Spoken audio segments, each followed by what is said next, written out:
Hello, xin chào tất cả mọi người. Và rất vui hôm nay Dũng Ly lại tiếp tục được gặp mọi người ở trên YouTube. Và hôm nay Dũng Ly cũng xin chia sẻ đến tất cả mọi người một cái clip. Và xin chia sẻ đến tất cả mọi người những điều thú vị và những điều hay ở trên YouTube này. Và chúng ta hãy sẵn sàng bắt đầu xem clip đó là clip gì, và nó có vui hay không, hay là có ích hay có lợi cho chúng ta hay không. Và hãy theo dõi clip này đến đoạn cuối. Dũng Ly sẽ chia sẻ cho tất cả mọi người những điều mà tất cả mọi người là ai cũng chưa từng biết. Và xin bắt đầu mở clip đó.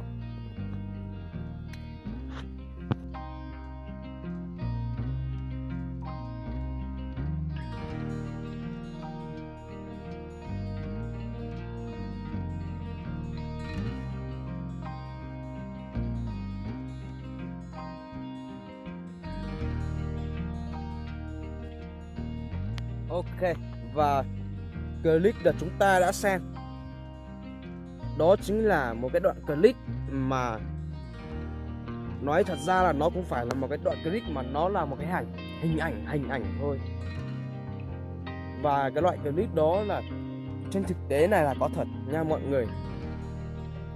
Hôm nay tôi xin chia sẻ với tất cả mọi người là các bạn đừng có mà suy nghĩ là cái đoạn clip này là Dũng Ly giả mạo ghép cái hình ảnh đó vào để câu like hay câu view cho tất cả mọi người. Mọi người đừng có mà nghĩ lung tung như thế, thế là nó sai hoàn toàn về bản chất. Và trên đời thực này của chúng ta là nó có thật. Vì vậy Dũng Ly mới chia sẻ đến cho tất cả mọi người và anh em để chúng ta cùng biết, để chúng ta tránh xa cái loại lừa đảo này ra.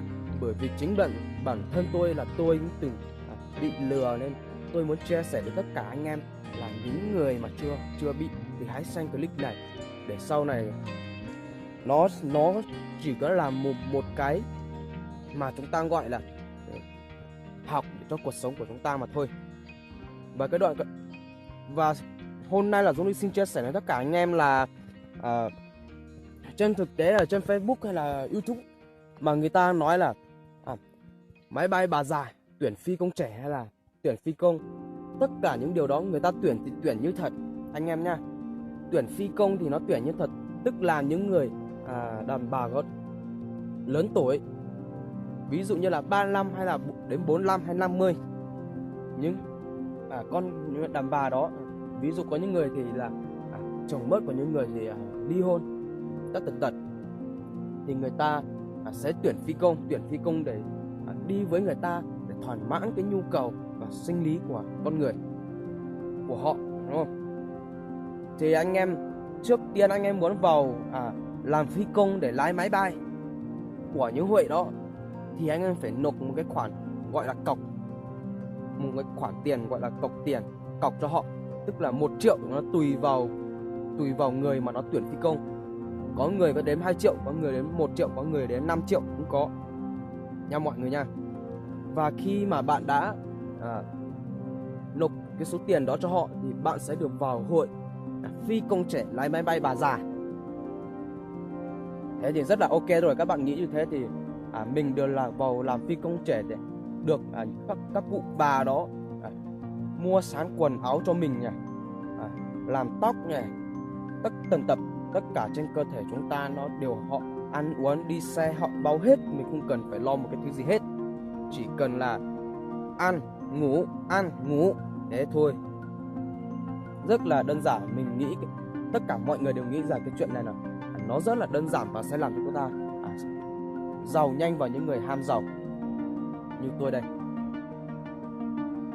Và cuối cùng là gì? Tại sao lại chia sẻ cho mọi người? Và bí quyết này là chỉ có những người bị lừa thì mới có cái bí quyết này và đi học về thôi. Và cuối cùng là chúng ta lái máy bay bà già Vietnam Airlines 50 tuổi. Và số tiền chúng ta cần về một đêm mà mình đi lái máy bay Vietnam Airlines sáng 50 tuổi có thể đến 5-6 triệu trong vòng một đêm. Và đi lái máy bay thì chắc nghĩ thì bạn cũng biết rồi, mà không biết thì không phải là người.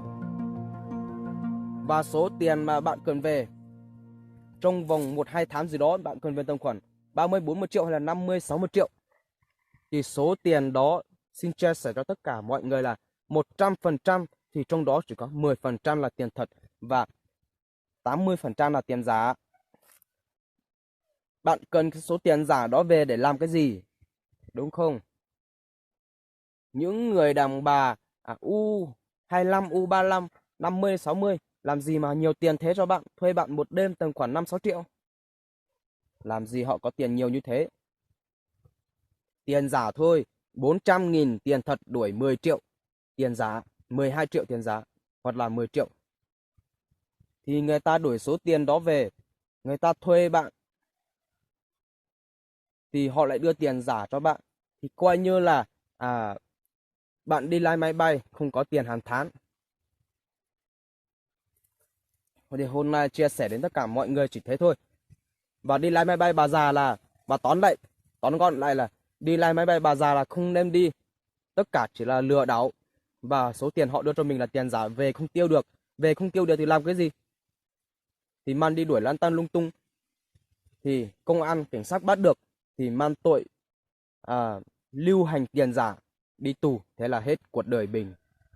Nên Dũng Linh cũng rất là muốn anh em là nghe xong là đừng có mà đi lái máy bay nữa. Chúng ta làm muốn giàu thì bàn tay ta là nên tất cả. Muốn giàu thì giàu thôi, làm thì giàu thôi anh em ạ. Hôm nay là xin đến đây là xin chào tạm biệt tất cả mọi người, và hẹn những clip sau sẽ chia sẻ những điều mà vui nhất đến cho mọi người. Và nhớ subscribe kênh cho anh em. Xin chào tất cả 1 triệu, 2 triệu, 3 triệu, 4 triệu, nghìn triệu anh em Việt Nam.